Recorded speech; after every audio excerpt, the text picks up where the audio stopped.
Welcome, dear student. We have to learn subject information technology, standard 11, chapter number 1st, basics of information technology. In the previous lecture, we have to learn protocols, examples of protocols, different types of protocols. Now, today, we have to learn IT enabled services. The meaning of IT enabled services is IT enabled services, ITES, also called web enabled services or remote services or teleworking, covers the entire amount of operations which exploit information technology for improving efficiency of an organization. आता IT enabled services. IT means information technology. IT जे आहे ते इंटरनेटशी related आहे. Web enable services की ज्यांचा उपयोग करून आपण नवीन टेक्नॉलॉजी ज्या आहे, ॲडव्हान्स टेक्नॉलॉजी ज्या आहे, त्या ॲडव्हान्स टेक्नॉलॉजीचा वापर आपण कसा चांगल्या प्रकारे करू शकतो, त्याला आपण IT एनेबल सर्व्हिसेस असं म्हणतो. The most important aspect is the value addition of IT enabled services. The value addition could be in the form of customer relationship management, improved database, improved look and feel, etc. The outcome of IT enabled services in two form. आता IT enabled services म्हणजे जे नवीन technology आहे, जी technology जी information आपल्याकडे आहे तिच्यामध्ये काहीतरी change करून काही ॲडव्हान्स टेक्निक यूज करून की जेणेकरून जो डेटाबेस आहे, जी सिस्टीम आहे, तिचं वर्किंग हे चांगल्या प्रकारे आपल्याला होऊन कमी वेळेत जास्त आउटपुट आपण कसं मिळवू शकू, हे काम आपण ह्या IT एनेबल सर्व्हिसेसमध्ये करू शकतो. IT enable services in two form. First is direct improve service and second is indirect benefits. Whereas direct benefits can be realized immediately, indirect benefits can occur over a period of time and can be harnessed very effectively if planned well up front. Direct improve services ज्या आहे त्या आपण immediately follow करतो आणि indirect benefits जे आहे की याच्यामध्ये आपण काहीतरी प्लॅनिंग करतो, त्याला टायमिंग देतो आणि टायमिंग नंतर आपण जे प्लॅन केलेलं आहे तो कसा सक्सेस होईल किंवा जी सिस्टीम आहे तिच्यात कशी इम्प्रूव्हमेंट आपण करू शकतो, ही टेक्निक ही इनडायरेक्ट बेनिफिट्समध्ये आपण करू शकतो. Next, popular IT enabled services centres. कोणकोणते सेंटर्स आहेत IT एनेबल सर्व्हिसचे ते बघा. कुठं ती यूज केली जाते IT एनेबल सर्व्हिस? फर्स्ट आहे कॉल सेंटर्स. कॉल सेंटर्स जे आहे की ज्याच्यामध्ये आपण आपल्याला माहिती जी आहे ती मिळत असते. Second, electronic publishing. Third, medical transcriptions. Next, data centers. Next, GIS mapping, geographic information system. Next, ERP, enterprise resource planning. And last, knowledge management and achieving. म्हणजे ज्या पॉप्युलर IT एनेबल सर्व्हिसेस जिथं आपल्याला प्रोव्हाइड होतात ते आपल्याला त्याची list आपल्याला त्यांनी दिलेली आहे की कॉल सेंटर्समध्ये मेडिकल ट्रान्स्क्रिप्शन्स, आपल्याला काही औषधांचे ट्रान्स्क्रिप्शन्स वगैरे असतात, तर त्याच्यामध्ये काही डेटा सेंटर्स असतील, काही जॉग्राफिक इन्फॉर्मेशन सिस्टीम असतील. म्हणजे जिथं आपल्याला IT एनेबल सर्व्हिस ज्या आहे याचा उपयोग होऊन आपलं जे काम आहे ते कमी वेळेत जास्तीत जास्त ॲक्युरेट काम जे आहे ते आपल्याला या IT एनेबल सर्व्हिसेसमुळे आपण करू शकतो. नेक्स्ट आहे carrier in IT.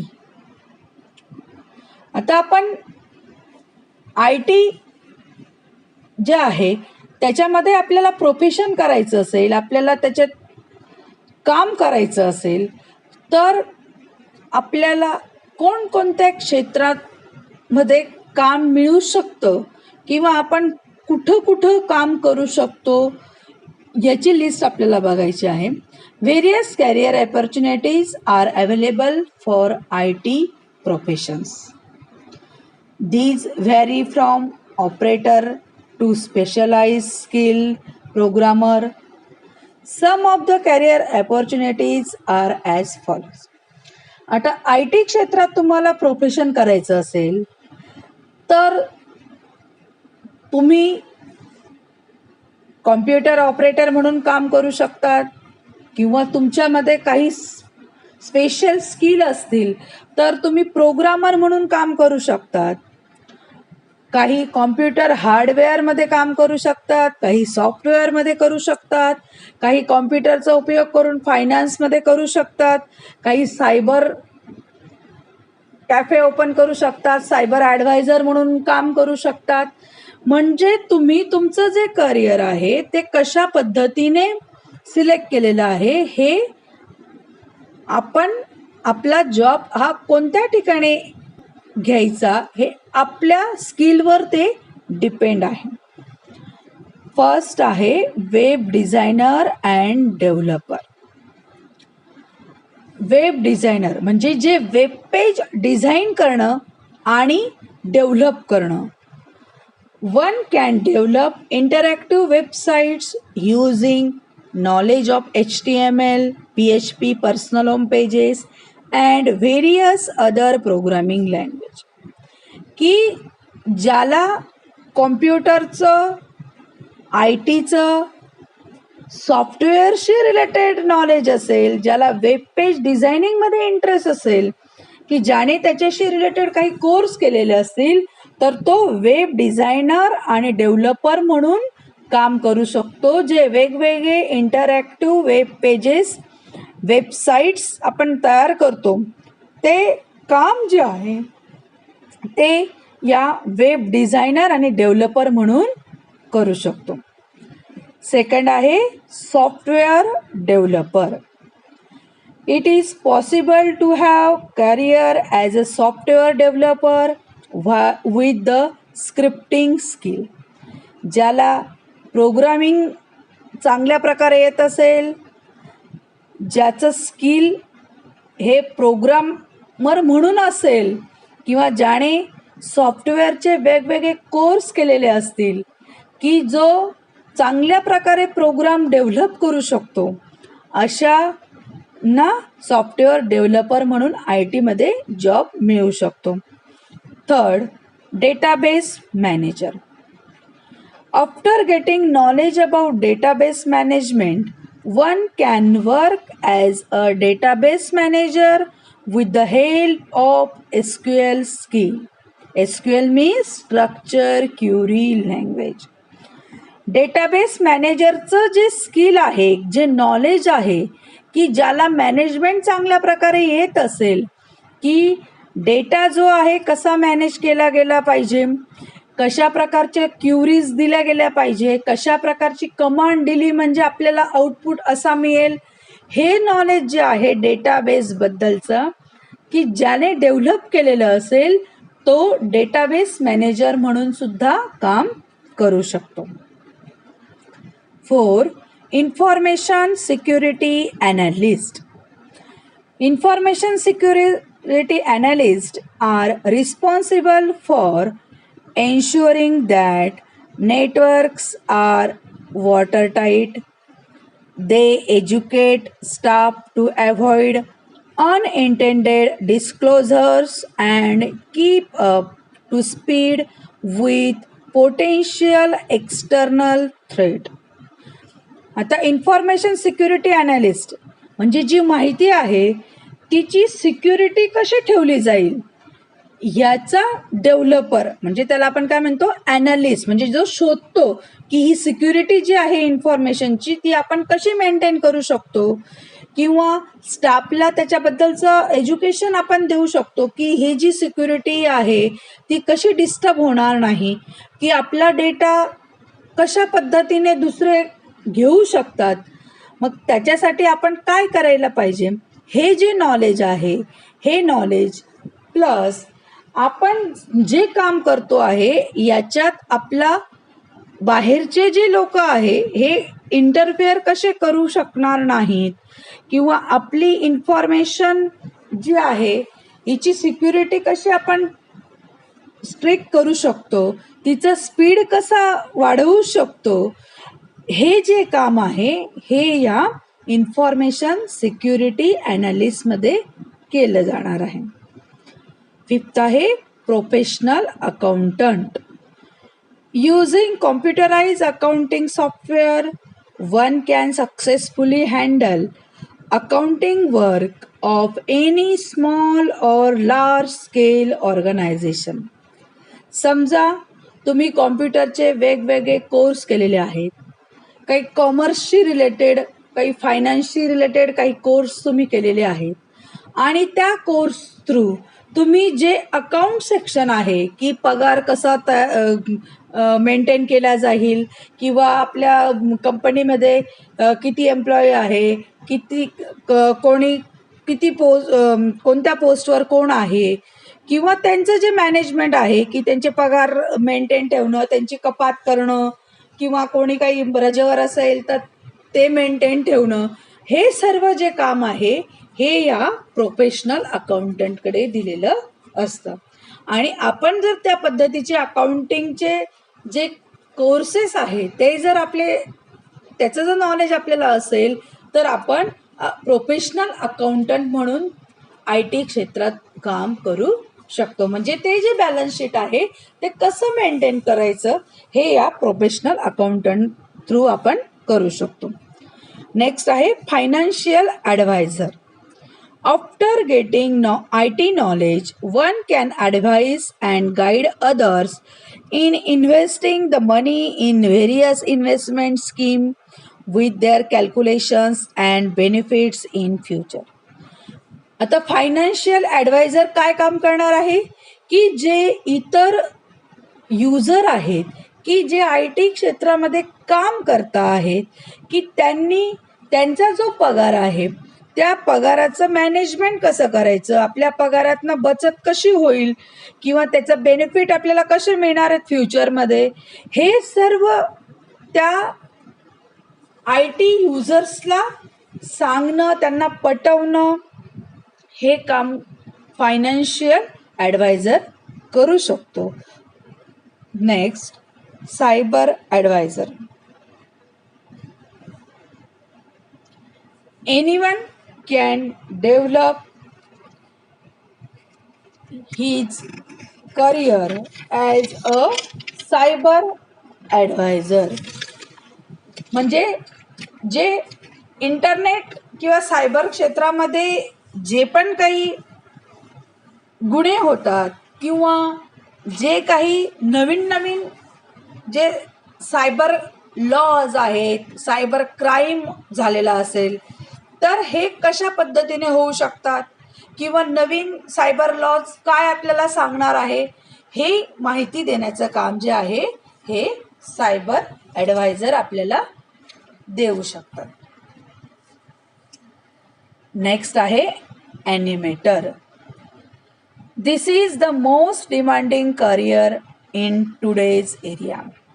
It is possible to become a successful animator using one's own creation and innovation with the help of software like GIMP, Inkscape, etc.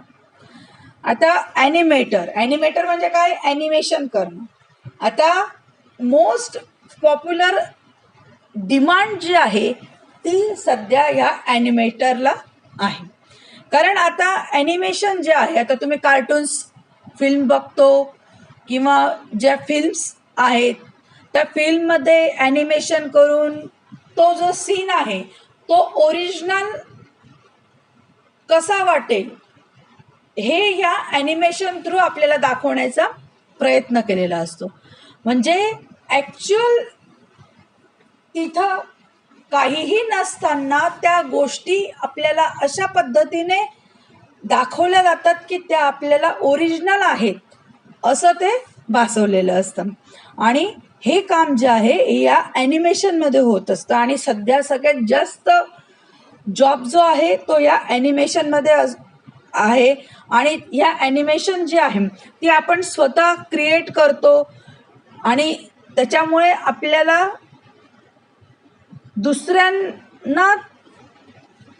दुसऱ्यांकडे काहीही आपल्याला जॉब मागण्याची किंवा शोधण्याची आपल्याला गरज नाही. ॲनिमेशन जे टेक्निक आहे, जर ॲनिमेशनचे वेगवेगळे कोर्सेस जर आपण केलेले असेल तर आपण घरी बसल्या ते ॲनिमेशन करून ते पिक्चर आपण किंवा ती जी फिल्म आहे ती आपण पाठवू शकतो. म्हणजे जॉब जो आहे तो आपल्याला इझिली मिळतो. Next, game development. Perhaps one of the trendiest and most fun job in the sectors, a game developer gets to work on titles for consoles, computers, smartphones, tablets, and online. Creativity and imaginations are important, but the ability to work in a highly pressurized environment is also crucial. आता game developer म्हणजे काय की जो games तयार करतो. आता सध्या कोविड-19मुळे lockdown period चालू आहे. लॉकडाऊनच्या दरम्यान आपण सर्वजण घरीच होतो. घरी असल्यामुळे आपल्याला एंटरटेनमेंट जे आहे ते मोबाईल, टी व्ही याच्या थ्रू होत होतं. आणि लहान मुलं जे आहेत ते घरात राहून बोर होत होते आणि मग त्यांना एकच माध्यम होतं की मोबाईल गेम्स की जे एंटरटेनमेंट करू शकेल. आणि जे आपण शिकतो आहोत ते सुद्धा आपण आता सध्या मोबाईलचा उपयोग करून ऑनलाईन टीचिंग लर्निंग प्रोसेस जी आहे ती सध्या लॉकडाऊनमुळे सुरू आहे.